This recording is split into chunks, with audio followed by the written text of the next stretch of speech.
Hello students, I am Dr. Shrikant Bause, Assistant Professor at Department of Advanced Management Studies, GS College of Commerce, Wardha. In the earlier sessions, we have seen that how the global market arose and how the trade into the foreign exchange started.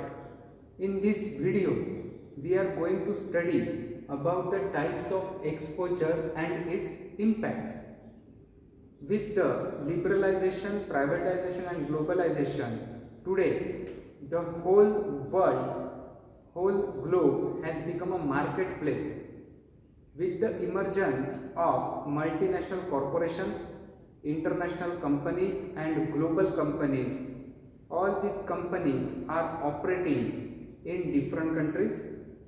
They are manufacturing their products in different manufacturing bases.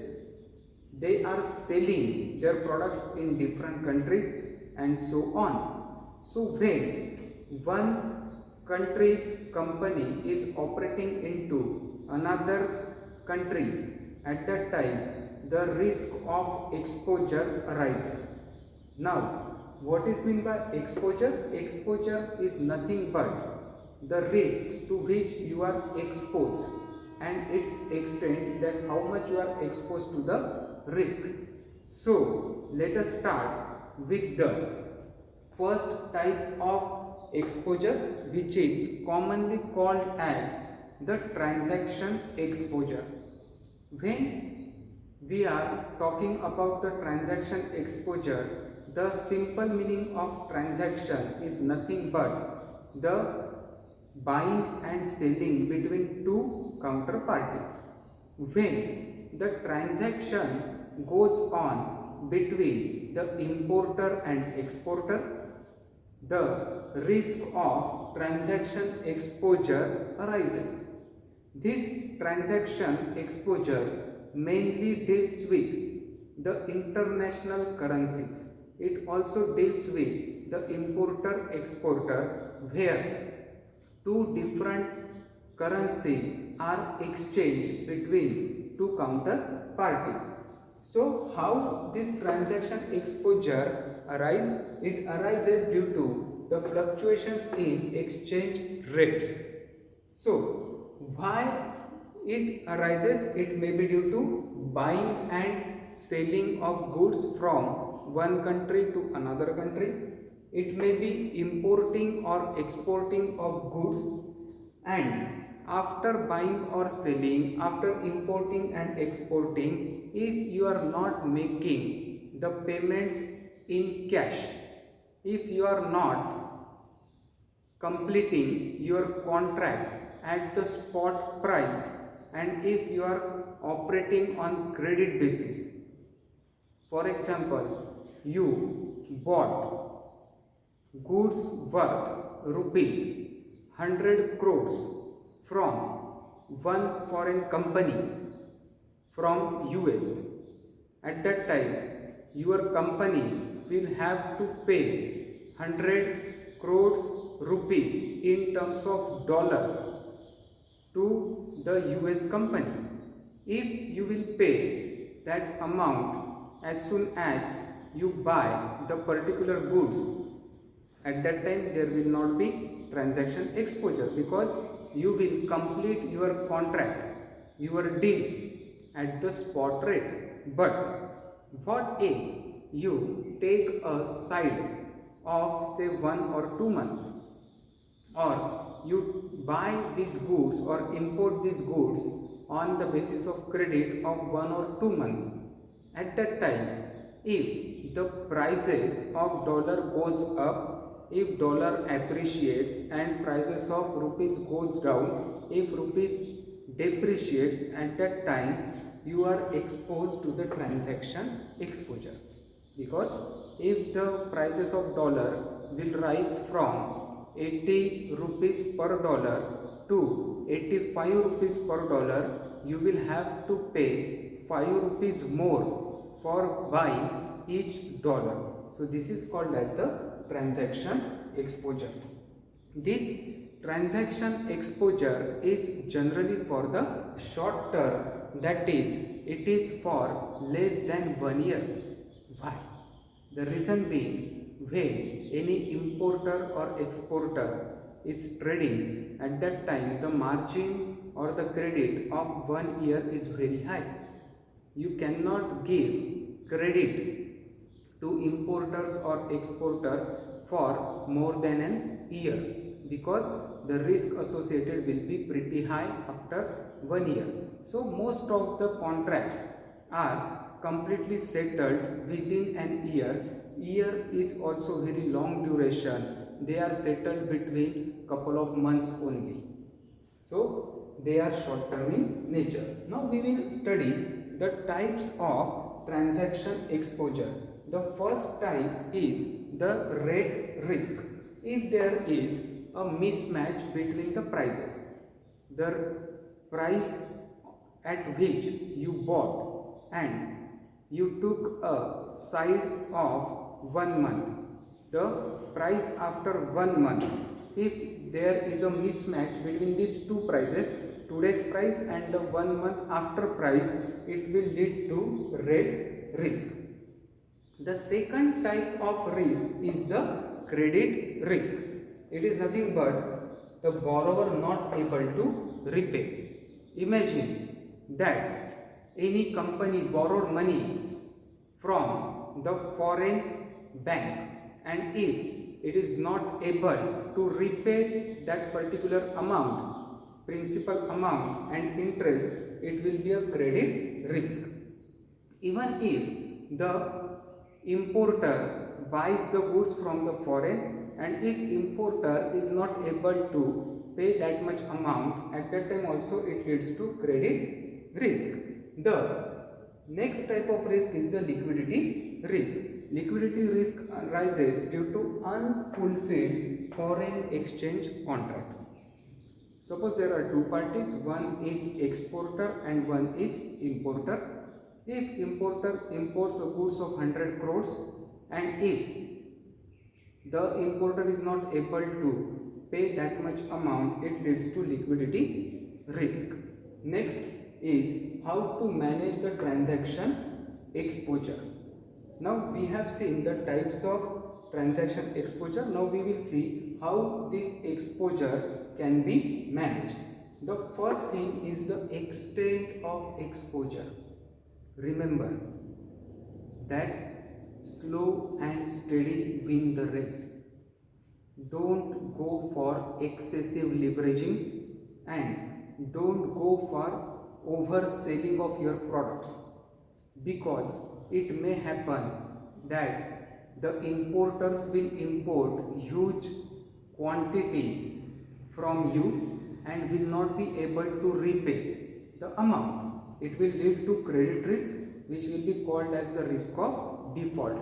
If there is a default by any party, at that time you will go into the pure losses. So you have to manage the extent of exposure. How this can be managed?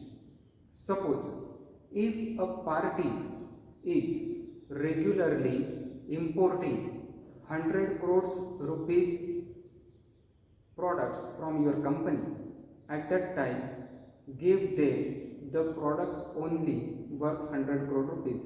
If all of a sudden it asks you for 500 crores or 600 crores, do not sell that much quantity to that party, because you know the track record. Slowly you can increase the quantity of selling, and before that you have to manage your risk. You should not take more than 25 to 30% risk on the basis of credit. Always entertain cash. So you should be able to decide the extent of exposure. Do not increase your exposure like anything, because even a single party can damage your whole company if it goes bankrupt. Then next one is the hedging. How the hedging can be done? Imagine that you are importer. You have imported 100 crores of product or raw material. Now you have to pay these 100 crores after 1 month. If today's price of dollar is 80 rupees and if the price increased, appreciated to 85 rupees at that time, you will have to pay 5 rupees more for every dollar. On the other hand, what you can do, you can hedge your position by buying the future contract of 10 crores margin. On the basis of 10 crores margin, your contract will be of 100 crores. Now if the prices of dollar appreciates by 5 rupees, at that time you will be making losses because you will have to pay 5 rupees more. But when you are entering into the future contract of 100 crores by paying a margin of 10 crore rupees, here because you have bought the future contract, the rise in 5 rupees price will give you the profit in the future contract of 5 rupees and loss in the payment. So this will get balanced. On the other hand, if you are exporter, you will sell the future contract. If the price of dollar goes down from 80 rupees to 75 rupees, at that time the amount which you will get, that will be less, because the dollar depreciated 5 rupees, you will get 5 rupees less for every dollar. But if you will sell the contracts worth 100 crore rupees, at that time what will happen, that your short sale contract will give you profit of 5 rupees per dollar. Now profit of 5 rupees per dollar on short sale contract and the loss in getting payment of 5 rupees each dollar will get balanced and it will give you 100% hedge. But when it will be 100%, when your amount will be exactly same. But keep this in mind that 100% hedge is not possible. There may be 80 to 90% hedge which is practically possible. Now evaluation of alternate strategies. How you can manage your transaction exposure. Your financial advisors team can give you the alternate strategy and these strategies will be evaluated on an ongoing basis. Next one is the second type. First is the transaction exposure, second is the operating exposure. In the transaction there will be literal transaction, buying and selling, importing and exporting between two counterparties. But in the operating exposure there is nothing like transaction. The operating cash flows are affected by the exchange rate. When your company is operating in foreign, at that time your operating cash flows are subject to exposure. They are subject to foreign exchange exposure, degree to which exchange rate changes. You will have to pay n number of things in the domestic currency and the foreign currency. So extent to which or the degree to which exchange rate changes, it leads to operating exposure. So company need to adjust the prices of its product accordingly, because it will lead to two effects. First one is the competitive effect and second one is the conversion effect. How the competitive effect affects? Imagine that if you are making losses because of the operating exposure, at that time what you will do naturally, you will increase the prices of your product so that your company should not go into the losses. But if any company which is your competitor is not having that losses, that time your competitor will keep the prices of their product as it is. Now the prices of your product have rise, but the prices of competitor's product is same, they are low. as compared to your product price. So people will prefer to buy the another company's product. So you have to hedge your position for getting the competitive effect. On the other hand, if you will perfectly hedge, at that time you can keep your prices of products constant and low as compared to the competitors. Next one is the conversion effect, which includes the realigning markets, then product mix and input sources. How you will realign your markets and how you choose the product mix, that is price, product, place, promotion, how much you are expending on that, it matters a lot. And from where you are procuring the raw material, it also matters. So if you are procuring raw material at low prices, at that time you will also get a competitive advantage, and this will lead to great profits and balanced profit. Next, how you can keep your pricing strategies. In the first instance, what the company does, which is not having experience, it passes the cost burden to customers. Because of the operating exposure, the input cost, the raw material cost have risen. For that cost will be passed on to the customer, but naturally the prices of products will rise. It may affect your sales adversely and it will boost the competitors' sales. Second one is the keep cost burden within the firm. This is most effective way. You can minimize your cost. You can decrease your cost by n number of ways. Then you can partial pass through that. If you are getting 1 rupees extra, at that time 50 paisa will be managed because by the internal cost reduction, and 50 paisa will be passed on to the customers and consumers. So these are the 3 pricing strategies, and company will always try on evaluating the different pricing strategies. Next one is the managing operating exposure. How the operating exposure can be managed? Selection of low cost production site. Many US based companies and the developed countries companies, global companies are shifting to India, China, Indonesia. Why? Because the production cost is extremely low. The price of land, labor, capital is extremely low in the developing and the poor nations. So it can be done through shifting to low cost production site. Next one is the flexible sourcing policy. If you think that you can manufacture the product at very low cost in different countries and only finished things can be done by you, at that time you can outsource your production to different countries where the production cost is very low. Next one is the diversification of the market. Do not operate in a single nation. Operate at international level, operate in a number of nations. If one nation is not performing well, if your product is not performing well in one nation, at that time another nation will compensate and your firm will be having a consistent growth, profits and sales.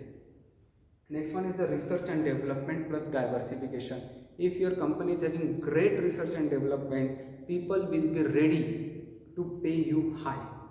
So this risk can be easily managed. You can pass on the additional price, additional cost to the customers by giving them great quality products. People will readily buy your product. Next one is the hedging, which we have already discussed. Next is the translation exposure. In the translation exposure, the simple meaning of translation exposure is that there is no relation between buying and selling, importer and exporter.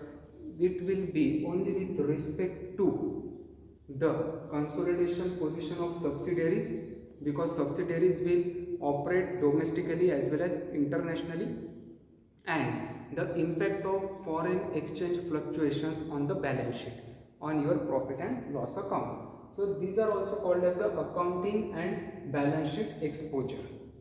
Next one is the impact on values of assets and liabilities. When the prices of foreign currency and domestic currency will fluctuate, it will give impact on values of assets and liabilities. So these prices are recorded as per the market exchange rate on balance sheet date. Next, you have to consolidate the worldwide operations because you are operating into different countries. So forex gains and losses will be reflected into the translation exposure.